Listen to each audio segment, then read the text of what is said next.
क्या आप सभी ने कभी ये गौर किया है कि जुमा की नमाज होती है, संडे का मास होता है, मगर हिंदुओं के पास क्या है? जुमा के दिन मुस्लिम लोग पूरे देश भर में मस्जिदों में जाकर नमाज पढ़ते हैं। क्रिश्चियन लोग हर संडे को अपनी फैमिली को लेकर चर्च में जाकर मास करते हैं। हिंदू क्या करता है? किसी ने गौर किया है आज तक? और फिर हम शिकायत करते हैं कि हमारे में एकता नहीं है। मुझे कल एक डिस्टर्बिंग चीज देखने को मिली टीवी पर। विश्लेषण करके मुझे बताया गया है, मैंने देखा कि पूरे वर्ल्ड में 190 करोड़ मुस्लिम्स हैं, मुस्लिम राष्ट्रों से मिलाकर। हिंदुस्तान में 100 करोड़ हिंदू हैं, लेकिन वो 190 करोड़ मुस्लिम एक कॉल पर इकट्ठे हो सकते हैं, हो जाते हैं। अगर मैं सिंपल वे से कहूं, एक सीटी मारते ही सब लोग एकजुट हो सकते हैं। क्रिश्चियन लोग मिलकर एक दूसरे से फोर्स बन सकते हैं, लेकिन हिंदुओं का क्या भाई? कोई हिंदुओं के पास में कोई एक ऐसी मैकेनिज्म है जिसके द्वारा पूरे 100 करोड़ हिंदू जाने एक दूसरे को? अरे साहब, नेक्स्ट फ्लैट में कौन रहता है हमें यह भी नहीं पता होता। मुंबई सिटी या हर सिटी की ये बात है। मैं ये कहना चाहता हूं कि हिंदुओं को अगेन मैं वही कहूंगा कि मैं कहना चाहता हूं कि मुझे पता नहीं कि मेरी बात में कितना वजन है, लेकिन मैं पूरे देश के धर्माचार्यों को, मैं देश के पूरे संत समाज के जो बड़े बड़े आसीन पदासीन है, मैं उनको कहना चाहूंगा, आह्वान कीजिए, आप एक दिन मुकर्रर कीजिए, एक दिन फिक्स कीजिए, हफ्ते में एक दिन आप अपना लीजिए। और अगर मुझसे पूछो तो वो मंगलवार आ सकता है, क्योंकि मंगलवार हनुमान का दिन है, हनुमान जी का दिन है।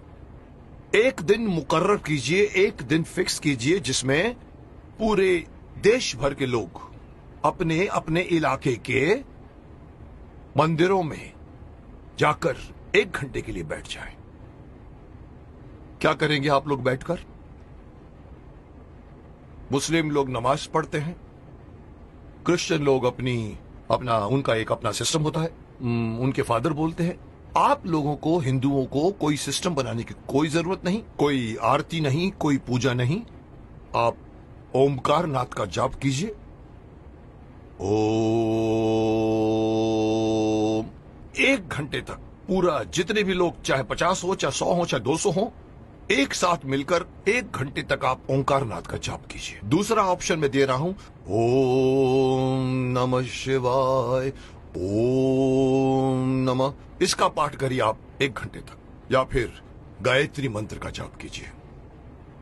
अब आप देखिए मैं क्यों इस बात को उठाना चाहता हूं, क्योंकि हमारे हिंदुओं में ये एक बहुत बड़ी मान्यता है कि अपने आप को बहुत सहिष्णु मानते हैं और कहते हैं हिंदू हमारा धर्म, हमारा हिंदू समाज अपने धर्म के प्रति जागरूक नहीं है, अपने धर्म के प्रति पूरी तरह से कमिटेड नहीं है। धर्म कहते हैं हमारा हिंदू धर्म नहीं है, हमारा धर्म जो है वे ऑफ लाइफ है। मैं हमेशा से मना करता हूं, धर्म था, है और रहेगा। और जब तक आप इसको अपना धर्म नहीं मानोगे, तब तक आपके अंदर कभी भी एकता नहीं आएगी, कभी भी आपके अंदर मोटिवेशन नहीं आएगा, कभी भी आपके अंदर फोर्स नहीं आएगा। इसलिए मैं चाहता हूं कि सारे हमारे पूरे देश में आप इमेजिन कीजिए कि एक साथ पूरे देश में आप एक टाइम फिक्स कीजिए। मेरे हिसाब से रात को 7 से 8 बजे का टाइम फिक्स कीजिए। सब लोग अपना अपना काम छोड़कर अपने नजदीक के मंदिर में जाएं, 1 घंटा बैठें और 1 घंटा बैठ के अपनी सभा होगी, जिसका नाम मैं सजेस्ट करना चाहता हूं। हो सकता है नाम इसका मंगल धार्मिक सभा हो सकती है, या मंगल धार्मिक मिलन हो सकता है, या मंगल धार्मिक मिलाप हो सकता है। आप लोग वहां जाइए। हर हिंदू, मैं अगेन बात करना चाहूंगा, इसमें बौद्ध भी आ जाते हैं, सिख भी आ जाते हैं, जैन भी आ जाते हैं, उनको भी आना पड़ेगा, उनको भी साथ में आना पड़ेगा, क्योंकि 100 करोड़ में उनकी गिनती होती है। उन सब लोगों को अगर ये आदत पड़ जाए, हर मंगलवार रात को 7 से लेके 8 बजे मुझे अपने परिवार वालों को लेकर, साथ में बच्चों को लेकर जाइए और मंदिर में जाके बैठ जाइए। एक मेडिटेशन की तरह से आप लोग बैठकर वहां पर एक सभा कीजिए। उसका नाम मैं देना चाहता हूं मंगल धार्मिक सभा। या मंगल, मांगलिक, मिलाप या कुछ भी नाम रखा जा सकता है। जैसे मुस्लिम कैसे नमाज कहते हैं, क्रिश्चियन उसे मास कहते हैं, आप उसे मंगल मिलाप कह सकते हैं। वहां आइए, आप देखेंगे आपका पूरा देश, आपके पूरे देश के 100 करोड़ हिंदू कितनी जल्दी एक दूसरे के साथ एकजुट हो जाएंगे, जिसका इस वक्त, इस कॉन्टेम्पररी आजकल आप देख रहे हैं जिस तरह के माहौल बन रहे हैं, उसमें हमारे हिंदुओं पर लोग एक तरह से हंसते भी हैं। उनको पता है कि ये लोग कोई मिलने वाले नहीं हैं। लेकिन अगर ये होना शुरू हो जाएगा तो आप सही अपने इर्द गिर्द के लोगों को सिर्फ जानोगे नहीं, पहचानना शुरू कर दोगे। जैसे कि मैंने कहा कि सिटीज में पता भी नहीं होता कि नेक्स्ट फ्लैट में कौन रहता है। इस बहाने आप आइए, बाहर निकल कर आइए, अपनी ड्यूटी मान कर आइए। मैं हर हिंदू को कहना चाहूंगा, और इसके लिए मेरी बात नहीं, मैं बड़े बड़े जो हमारे धार्मिक हमारे जो संत हैं, गुरु हैं, उनको मैं आह्वान करना चाहूंगा कि आइए आगे और अनाउंस कीजिए कि हर मंगलवार को 7 बजे से 8 बजे हर हिंदू को किसी नजदीकी मंदिर में जाकर 1 घंटा बैठकर आपको मेडिटेशन करना पड़ेगा। जो बैठेगा उसको भी फायदा होगा, क्योंकि मेडिटेशन में बहुत ताकत है। और दूसरा फायदा यही है कि आप लोग मिलोगे, एकता करोगे। और इस वक्त हिंदू समाज का एकता में आना बहुत ही अत्यंत आवश्यक है। मैं नहीं बताना चाहता, लोग सब समझते हैं कि मैं क्या बोलना चाहता हूं, लेकिन हिंदू समाज बटा हुआ है। जुट और नंबर्स में ताकत होती है। ये हिंदू से निकलकर सिख, ये बौद्ध, ये जैन, इस बहाने साथ में आइए, क्योंकि आप पहले हिंदू हैं, उसके बाद में आप सिख हैं, उसके बाद में आप बौद्ध हैं, उसके बाद में आप जैन हैं।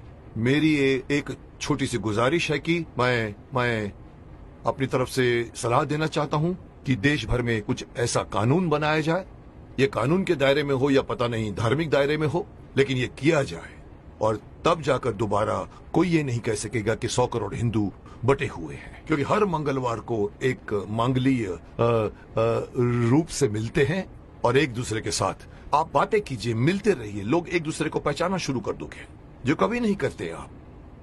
अंत में मैं हर हिंदू को इस बात से आगाह करना चाहूंगा कि अगर आप अपना फायदा चाहते हैं, अपने देश की भलाई चाहते हैं, अपने समाज की, अपने परिवार की भलाई चाहते हैं, तो एक होइए। और इससे आगे बढ़कर एक और बात कहना चाहूंगा कि धर्म को धर्म मानिए, यह मत कहिए कि वे ऑफ लाइफ है। और तीसरी बात, अपने बच्चों को अपने धर्म में इन्वॉल्व कीजिए। मैं अक्सर देखता हूं कि माँ बाप मंदिर में जा रहे होते हैं और छोटे बच्चे मम्मी से कहते हैं कि मम्मी मम्मी मम्मी मेरी सहेली मुझे खेलने के लिए बुला रही है, और माँ कहती जा। मत कीजिए। आप उस बच्चे का हाथ पकड़िए और बोलो चलो इस वक्त मंदिर जाना है। ये हर मुस्लिम करता है, ये हर क्रिश्चियन करता है, हिंदू क्यों नहीं करता? इसी का खामियाजा भुगत रहे हैं आप। बच्चों को बचपन से गीता पढ़ाइए, बच्चों को मंदिर लेकर जाइए। 1 घंटा या जब भी आप मंदिर में जाते हैं, विजिट करते हैं, बच्चों को साथ में लेकर जाइए, ताकि धीरे धीरे वो अपने देवी देवताओं को पहचानना शुरू करेंगे और एक हो जाएंगे। अब कोई मुझसे पूछेगा सर आपकी ये बात क्यों माने हम लोग, आप होते कौन है हमें ये बात कहने वाले? तो मैं सिर्फ शक्तिमान का एक डायलॉग आपको बताना चाहूंगा, जिसमें पूछा था कि आप कौन है, तो वो कहता है कि ना तो मैं कोई अवतार हूं, ना ही कोई फरिश्ता, बुराई का दुश्मन हूं, सच से है मेरा रिश्ता। दुश्मन मेरे बुरे लोग नहीं, बुराई है। अगर बात मेरी मानोगे तो इसमें तुम्हारी भलाई है। तो आपकी भलाई के लिए कह रहा हूं, मान जाइए।